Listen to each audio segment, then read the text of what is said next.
and welcome to the SNN, the Scaletta News Network. JT here for your sports update. Supposedly, WWE's pay-per-view, WrestleMania, is still going on this weekend, even though the coronavirus is still on the loose. WrestleMania is the biggest event in WWE, where all wrestlers fight against each other in multiple matches. This is the first time it will be broadcasted without any audience, and the first time it will be longer than one night with more matches and more entertainment. In other news, former Carolina Panther Devin Funchess is signing to the Green Bay Packers after having one season with the Indianapolis Colts with a record of 7-9. In NBA news, because of the coronavirus and the NBA postponing the season, for all of you Michael Jordan fans, you will be happy to hear his new documentary about his last championship season with the Chicago Bulls, The Last Dance, will be released prior to the release date on April 19th instead of June 3rd on ESPN. With the NBA being postponed, in my opinion, I think they should cancel the NBA Summer League and play the regular season games. That's all for me. Take it away, Mikey. Thanks, JT. This is Mikey Scaletta here. I'm going to be talking about how the coronavirus pandemic is affecting environmental health. NASA has stated that there's been a drop in air pollution since the coronavirus first popped up. There's also been a drop in CO2 emissions since factories, schools, and shops have shut their doors temporarily and the economy has slowed down. Ever since Italy went on complete lockdown, there's been recorded fish and dolphins swimming in the canals of Venice. On the negative side of things, what are we going to do about all the tissues and face masks that are infected with coronavirus? And what are we going to do if we don't have available vaccine if it comes back next year? While we continue to stay in quarantine during this time, I am practicing baseball and basketball and doing my schoolwork. I hope you all are staying home and being safe. Now it's my dad for the tests at kitchen. Yay! Thank you, JT and Mikey. So today in our cooking segment, we're going to go over how to make a no-knead bread recipe. It's simple, easy, and inexpensive. The one thing that you need is time, and right now in these days we have lots of time. So the first thing we need is a metal bowl. I have here 3 cups of all-purpose flour that I'm going to put into the metal bowl. We're going to put in, the recipe calls for a teaspoon and a half, but I'm actually putting in 3/4 of a teaspoon of salt because I'm actually going to use some cured meat, some prosciutto. We're also going to put in, the recipe calls for a half a teaspoon, but I like to put in a full teaspoon of yeast. That enables it to get extra fluffy. And here's where I kind of switch gears a little bit. I like to make it my own. I put in a teaspoon of dried oregano. This is actually from our garden in the back. And the other thing I do is I put in black pepper.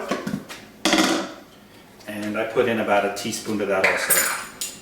I know baking's about constant measurements and being exact. The nice thing about this bread recipe is you don't have to be exact.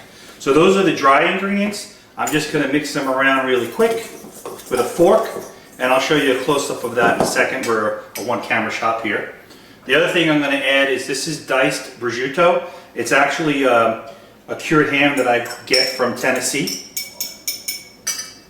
If you're going to put any cured meat in there that's going to go 18 hours, it's got to be a good dried cured meat. So those are my dried ingredients now. And now last, I put in a squirt of olive oil. Now the wet ingredients, a squirt of olive oil, maybe a teaspoon, tablespoon. And this is a cup and 5/8, not a cup and a half, a cup and 5/8. Now I'm putting this in slowly and I'm mixing as I go along with a fork. Unlike regular bread recipes where you would use your mixer to get a lot of gluten, this is going to work over time. So I'm going to stop for a second and scrape the sides. Put the rest in. And what we're going to do is, when this is done mixing, I'm going to cover this with plastic and we're going to let it sit for 12 to 18 hours. So tomorrow morning we'll film again and we'll edit it together and we'll show what it looks like. So if I walk around and you look at the camera, you'll see it looks very loose and very soft, almost like a clumpy glue. Tomorrow you'll see, I'm probably about a third of the cup, excuse me, a third of the container. You'll see that this is going to be a good 3/4 full with yeast. So next time you see this video, which will be in 2 seconds, for us it'll be 12 to 18 hours. You'll see how it rises, and then we'll talk about the next phase. Again, a lot of time, but not a lot of work. All right, we were about 12 to 13 hours later. The dough has risen and proofed. We have preheated the oven for 450 degrees. In the oven, we have put a vessel with a container on it, a Dutch oven, so to speak. So now, the dough has been sitting here. I folded it over a few times, as you saw with the flour. It was a little wet than I wanted it to be, so I wanted to get it a little bit firmer. I let that sit for another half hour as the oven preheated and the vessel inside has warmed up. So this is what the dough looks like, very loose, very soft. We're going to open up the oven, take the cover off, and now I have to scoop this dough. It's going to be messy, it's going to be sloppy, and that's okay. It heals itself. So I'm going to scoop it, put it on the towel that I have. See how it is? And I'm just going to drop it in. JT, come over here and show that it's dropped in. Okay? Now, I'm putting this cover back on.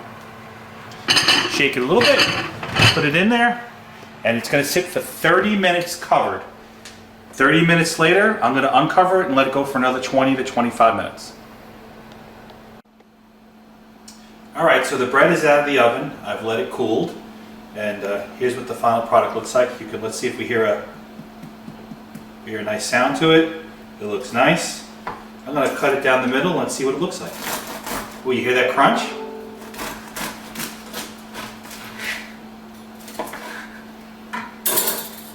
And here's what our bread looks like. So stay tuned next time and we'll have another cooking episode in the near future. Thank you. Have a great day.